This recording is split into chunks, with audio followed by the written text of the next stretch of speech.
All right, it's AM Talk now. My guest seated, and we will start off with the increment in fuel prices. A lot of people say unbelievable how quickly they could make these changes get started.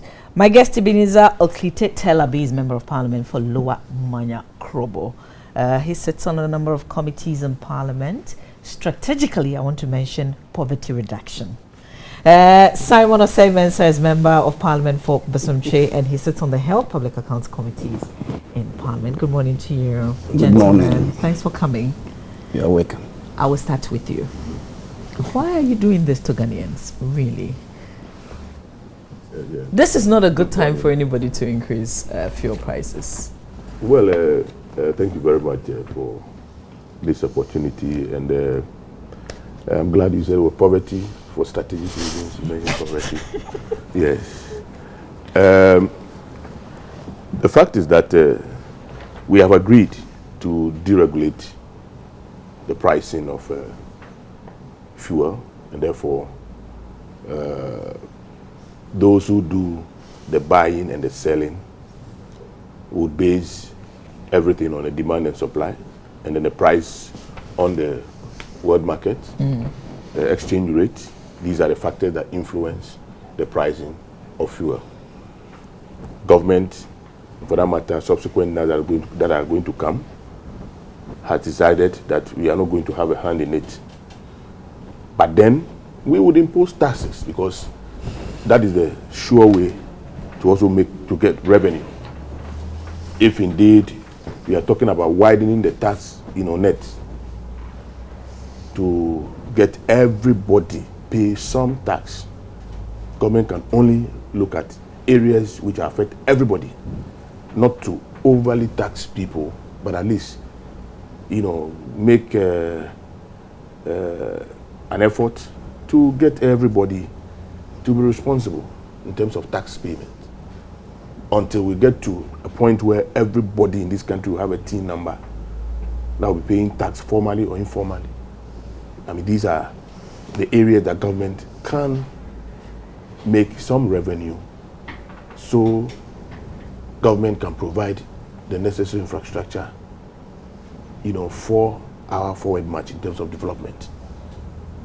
So it is not like government is somebody is, doing anything bad, but the fact is that we have decided as a country that this time around, nobody will sit at the Flagstaff House and say, fuel should be bought at this. Those, like you go to the market, you import your goods, whether you produce or not, you pay your taxes on it, and then you sell it to the people, depending on, the variables. Unless the amendments has been done and that law has been passed, we're not all out yet, because what we are practicing is illegal. I think I've said this, but other people would disagree with me. Yes, you haven't passed the law, so why would you say but the point is full deregulation? But I think the fact is, we've gotten to a point where government can no more pay subsidies on fuel. You understand? The idea behind subsidization is to cushion what we call the vulnerable in the society. But my sister, is that what we have in this country? You understand? So it is time we call a spade, because you see the issue about and even now as I speak to you, there are some debts that have arisen out of the fact that government in the past has decided to pay for under recovery and all those things. But the effect of this. The effect of this is there could possibly be an increment in transportation. Certainly. Because recently the drivers have also been complaining about insurance. You can't eat your cake and have it. You see, by the insurance thing, I don't know, but I don't want to go there. We're not going there. I'm just saying that this could bring about increments in transportation. Can you also look at the other effect, the other side of it? That if government decides to spend all our money in subsidizing fuel, for a few of us who drive, who spend 2-3 hours in traffic, driving our cars, one person in a one person in a V8 from what do you call it? Most of the people who drive the V8 are you? The politicians. Are you sure? Maybe you get your facts Most of the people that I know are politicians. Right. There are people who drive, higher capacity vehicles, than a lot of people in this country. And if we make fuel cheap, aside the fact that people in this category would benefit and the vulnerables will not, people also have the penchant of smuggling, because if the prices are cheaper here, they'll take it to Togo, take it to other countries where the prices are higher, and go and sell. We need to prevent all that. You understand? And that's why I said, look, you cannot eat your cake and have it. So these increments are justified? If we have all decided that this is what we are going to do, these are the consequences. Okay. Honorable. Yeah. In fact, it's quite ironical and it's surprising that we talk about deregulation. We talk about the petroleum price build-up formula. And we only apply them when it suits the government. When consumers are supposed to benefit, the formula is not applied. We find other backdoor methods to increase fuel prices. Why do I say that? When fuel prices came down to a record low of over $30 per barrel, when people were shouting that the government must apply the formula, it rather introduced taxes to increase the price of fuel. Now the price started going up slightly. We found wisdom again to increase it. And we talk about taxes and widening the tax net. Before I come to explain that one, what I want to say is that there are three key factors that determine the domestic price of fuel or petroleum products. These are the exchange rate, the world price of crude, and taxes. If you take the world price of crude, that one I'll say the government cannot do anything about it. That is a determinant for which its variation to the greatest extent is beyond the control of the government. The other two are determined by the government. Why do I say that? The economic performance of the government determines the level of the exchange rate, the stability of the local currency. So if the government is performing abysmally, the currency will perform abysmally. If all the economic indicators, all the economic fundamentals go against that, definitely you will have poor exchange rates for the country. The other one, taxes, which the government should take 100% blame, because it's the government that introduced the taxes. Yeah, but they need to generate income. Yeah, that's the laziest way. They need to raise money. That is the laziest way of generating income. Failing to think outside the box. When you say that you are widening tax nets, that doesn't mean increase taxes. You are not widening tax nets. But don't we all agree that it's very difficult to get the other people who are not paying taxes to pay? And that is the work we have to do. That is the work that the government has to do.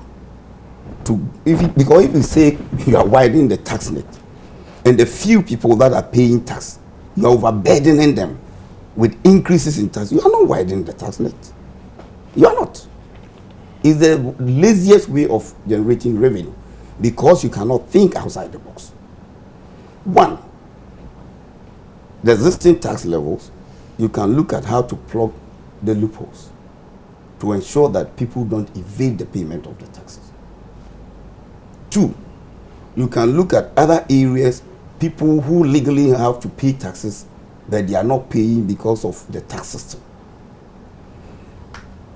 When you look at these things, then you rope in these people, you generate more.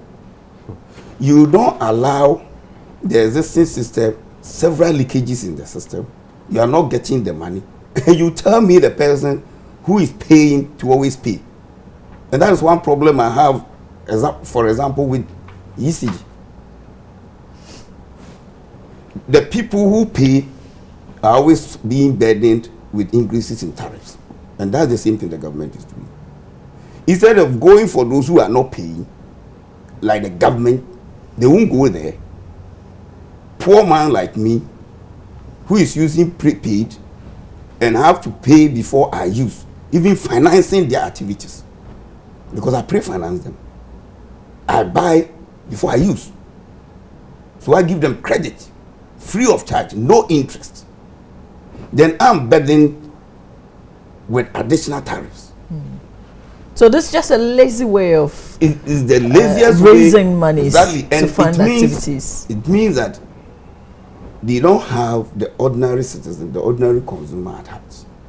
I agree that if maybe fuel prices are low, it benefits people who use bigger vehicles, high capacity vehicles. But what we forget is that the forward and backward linkages in the corresponding increases in other prices of goods and services. It said that it's the poor that suffers more. The increase in my petrol consumption, for instance, in relation to the level of my income is insignificant. It might not even come to 1% of my income.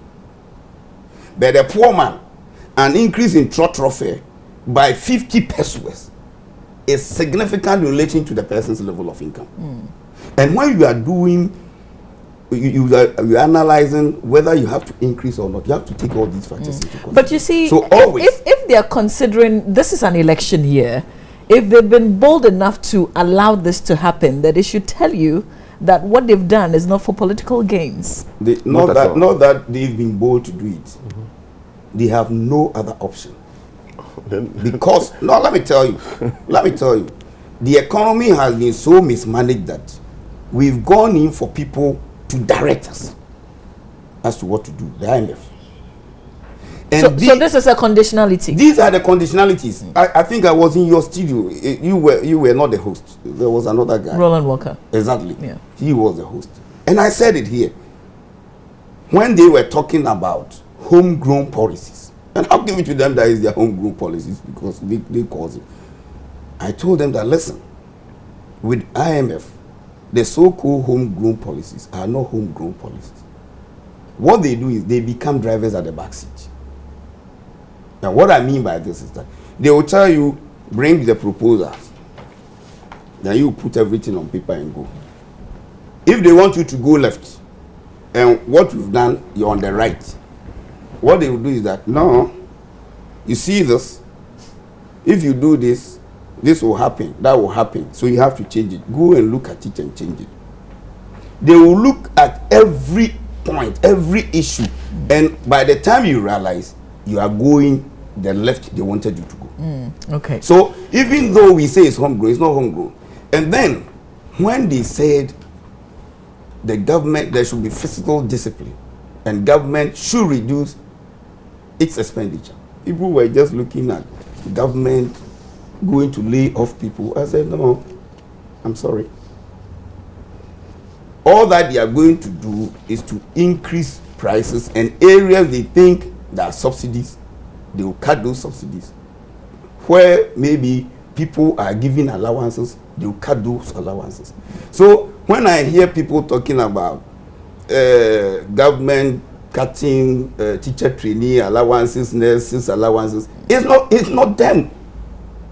So they're being forced to do it. So everything that's happening now, including the fuel increases, they're being forced to. Yes, because all right. They will not allow them. No, listen. Let me tell you. Please get ready to land for me. Yes, I'm landing. If they don't do it, the next review, they will fail. And they will not get the next tranche of the disbursement. So they are compelled to do that. They have no other option. They are in the middle of the deep sea. Mr. Telabi. Yeah. You see, my brother is not telling us the truth. He's being economical with what he's saying. Look, this deregulation, issue about deregulation did not start with this government. Tell me, it did not start with this government. At a point in time, the NPP government realized that they couldn't go the way they were going. And therefore, there was the need for us to deregulate, take government's hands off. You understand? Look, he's said a lot of things without even professing any, solution to any of the things he just said. You are saying the government is being lazy. We should I think he outlined about 3 things. What did he say? If I quite remember. What did he say?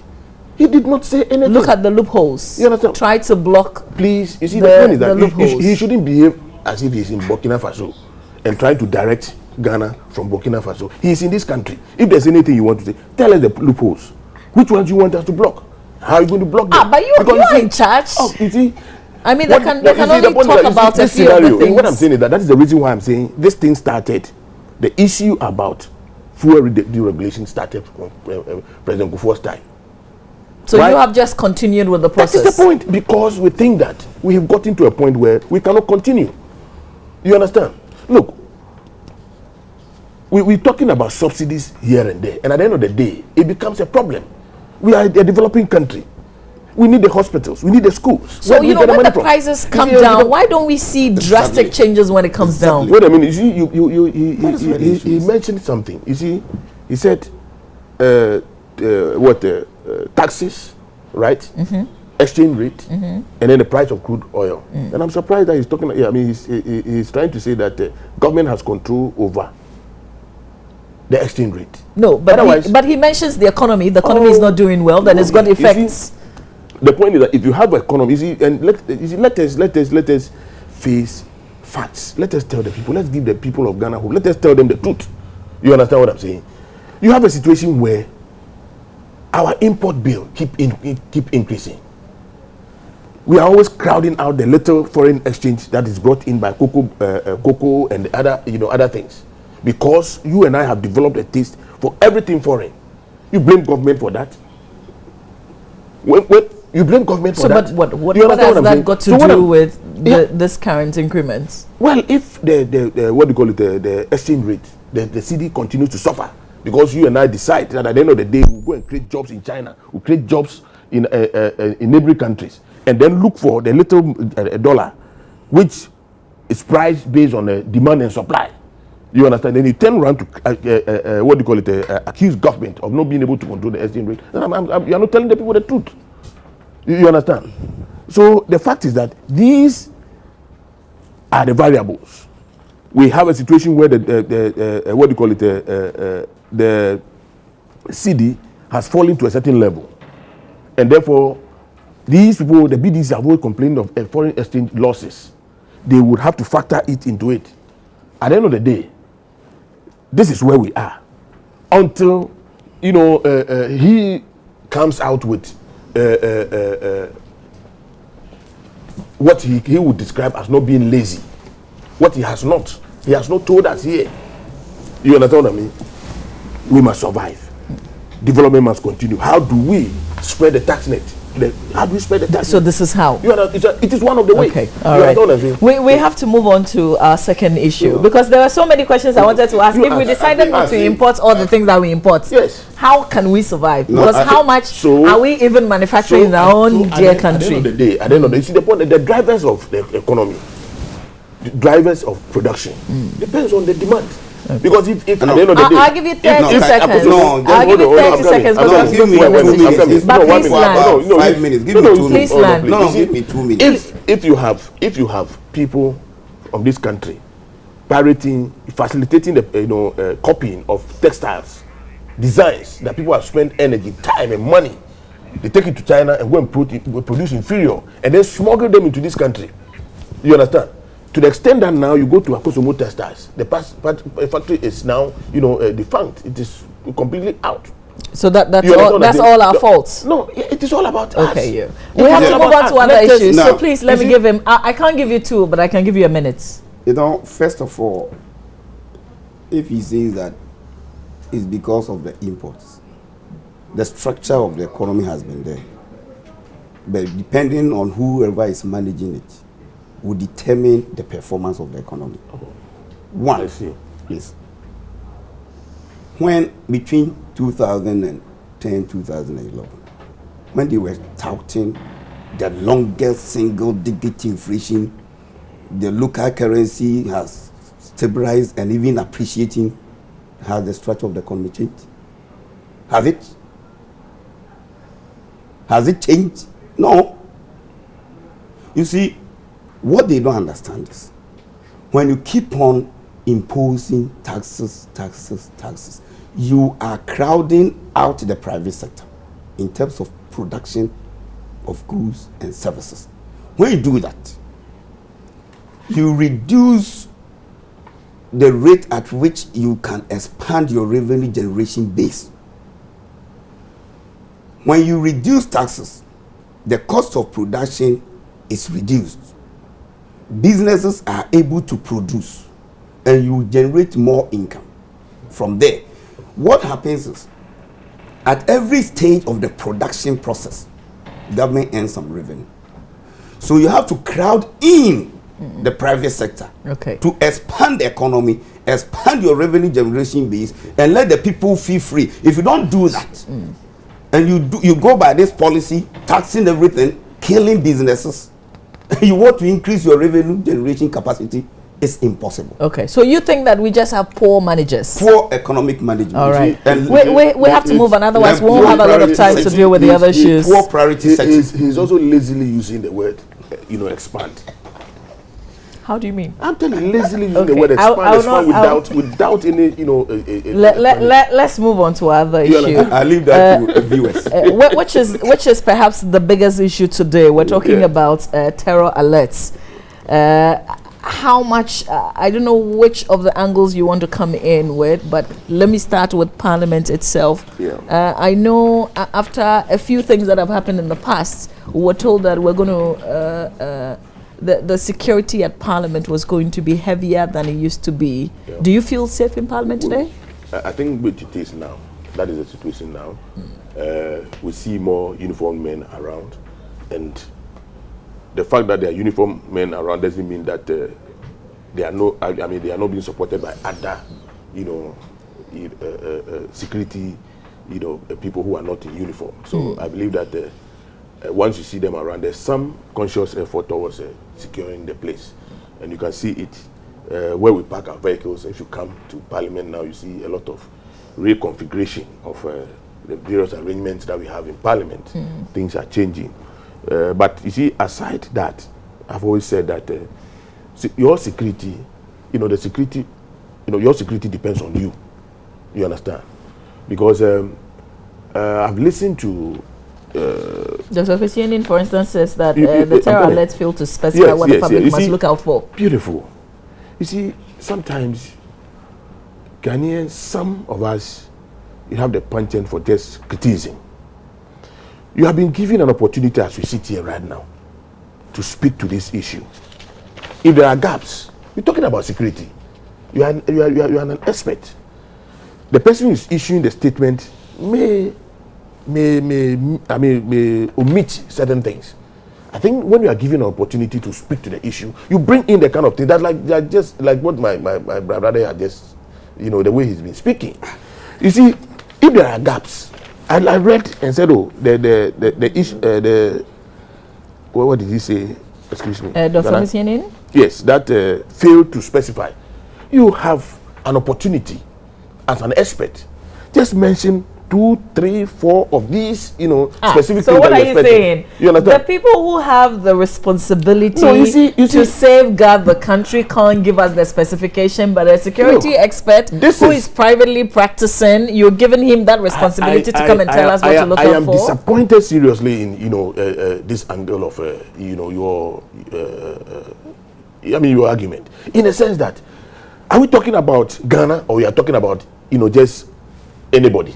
I'm just saying that there are people in this country who have the responsibility to do this. Perhaps what we should be saying is that, he's directed us to this point where maybe we forgot. So let's deal with it. Instead of saying he's a security expert, so he should also give us those details. Then there's no need for the kind of criticisms that are going around.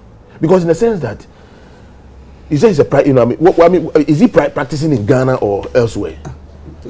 But is it wrong for him to point that you didn't say And this, which I think is crucial. I was very happy. I listened to another person on one of your sister stations, and he gave out specific things that people to look out for. He mentioned specific things that people should look out for, which I think were very important. Shouldn't our government agencies, our security agencies also do this? He spent the time that he was, the time that he was given, to at least outline, give us things that we should look out for. To the extent I said, look, if you have children at home and they go, I tell them, please, if you find empty cans and whatever, what you think are empty, don't go for those things. Mr. Tilabi, do you know what is happening? We're allowing the media to bring experts to educate the... Not at all. The Ghanaian. Not at all. What is the security of the country doing? That should be your sole responsibility to do the education. At the end of the day, the statement that was issued by National Security was given to the media. And if you have to talk to somebody, you should talk to people who have ideas to add, not to just criticize, to create fear and panic as if we don't know what we're about. Okay. You understand what I'm saying? So if you are a security expert and you work with government, you work for government, you understand? And there's an issue like this, and you think that whatever has come in falls short of something, add. Don't just be criticizing. All right. Because you continue to create more fear, as if we don't know what we're about. Okay. You understand? Please, what's your take on this? Yeah, in problem solving, the first step to solving the problem is identifying the problem and identifying it well. Knowing the causes, all the factors that has led to that particular problem. And it's on that basis, if you make proper diagnosis of the problem, that is when you can find the best and most appropriate solutions to the problem. Now, we have a government that has been given the responsibility to govern. We've put all the resources of this country in trust. The government is holding all these resources in trust of the people of Ghana and has the power, the law behind the government to do all these things for us. Now, this issue of security, several people give a caution that we should be careful the way we've opened our borders, the way we are accepting some fugitives. People took it to be political talk. The problem here in Ghana that I'm seeing is that the message is irrelevant by the messenger, always. So once the messenger is coming from an opposition party, the message is useless. We say several things about what is happening in the sub-region, like Boko Haram, we have Mali, Burkina Faso, all these problems, all these terrorist acts. And they don't start just in a day. It's a gradual process. When Boko Haram started, it was only Nigerians that were involved. And then the international terrorist groups like Al-Qaeda came in. The uprising in Mali, those rebels who were based in Gao, Timbuktu, Kidal, initially started as local Tuareg rebels. Then Al-Qaeda, all those people came in. As far as I remember, we don't have rebel groups in Ghana. I'm coming. That's how it starts. They infiltrate gradually. Then they will look for the fertile grounds. Do we have such groupings in Ghana? I'm telling you, they are. Why am I saying this? Until a student sent an SMS message to the father that he was going to join ISIS. Did we know that people were recruiting people in Ghana for ISIS? Did you know? And after that, they recruited we in Ghana. please, you didn't hear. there was this Please, issue you about didn't hear. this. No, I know. You let me No, land. no, You let me, please let me land. University. Then it came out that there was somebody. But please let him land. No, Please let him land. let me I want go. to see you That's exactly why I where he's normally going. don't interfere in So your please destiny. land. You go ahead. Then it came out that there was a student in a private university who was going around presenting himself as a philanthropist, doing things for people, and gradually recruiting these students. That is how they start. And that is why when the president accepted the 2 Guantanamo Bay detainees, we were worried. It will come to that. We were worried because the moment they come in, initially, all eyes will be on them. People will monitor them, intelligence agencies will be following them, but with time, we will even forget about them. And that is where they will start doing their work. They will go to the mosques, they will go to churches, they will start going to places. Is this a statement of facts? Can you Why imagine not? that? Why not? No. Won't they go to churches? Won't they attend churches? Won't they go to mosque? What the Are you two saying- the two detainees you mean? Yes. Won't they if they are Muslims? Won't they go to mosque? Okay, If well, they are Christians, I- no, just a minute. Let me What is land, he please. talking about? Wait. No. Again, What are they you talking didn't. They about? didn't end there. They didn't end there. Then we accepted refugees, so-called refugees, from Syria, who claim to be running away from the ISIS insurgents. So you mean is this whole alert and the situation that we find ourselves in is as a result of our generosity? It's part. Okay, you. All right. That's what I'm saying. We have to wrap up on this. We are worsening the security situation Okay. in the country by We're our own actions and inactions. Okay, 30 seconds because that's it for us. Thank you, but I'm scandalized seriously about what this. You scandalized? Yes, seriously, because you see the point is that one, what has happened in Burkina Faso has nothing to do with Gitmo detainees. They don't have them there. Burkina Faso, no. Kenya, no. Somalia, no. But the terrorists found their way there. Okay. Nigeria, no. All right. So what is he talking about? We have to You end our understand? conversation You see, here. And you see, the fact is that you see, Ghanaians must know that leadership of this country knows what it is about. Okay. And therefore will not do anything untoward. All right. Anything that would jeopardize the security. Because you see, the president in taking the decision. I'm sorry, but we have to end it Oh, my here, goodness. really. Apologies. We'll have a longer time the next time. Thanks to you for joining us. We have to wrap up with a visit to the Four Palms to see if these prizes have taken effect, and then we have some art and entertainment for you. If you get to your fuel station, you want to fill your tank, and you realize that there's been a change in the prices and you need to pay more, do not be alarmed. And that is because there's been an upward increase in the prices, and there's been about 5% increase in the petrol and diesel or fuel prices. That is because the prices on the world market have also moved up from $30 to about $36.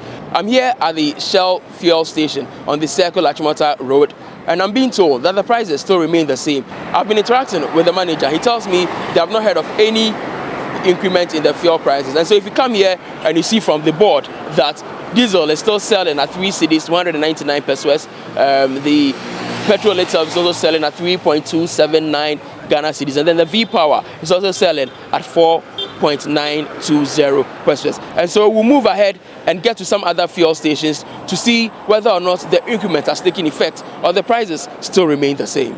Well, over here at the Kokomlemle Total fuel station, diesel, which used to sell at 3.199, is now 3.391 Ghana cedis. And then petrol, which hitherto was 3.279, is now 3.383 Ghana cedis. And so in my checks, I've realized that while some other fuel stations have increased their prices, the others who say they are yet to hear about the increase in the fuel prices are also yet to increase their prices.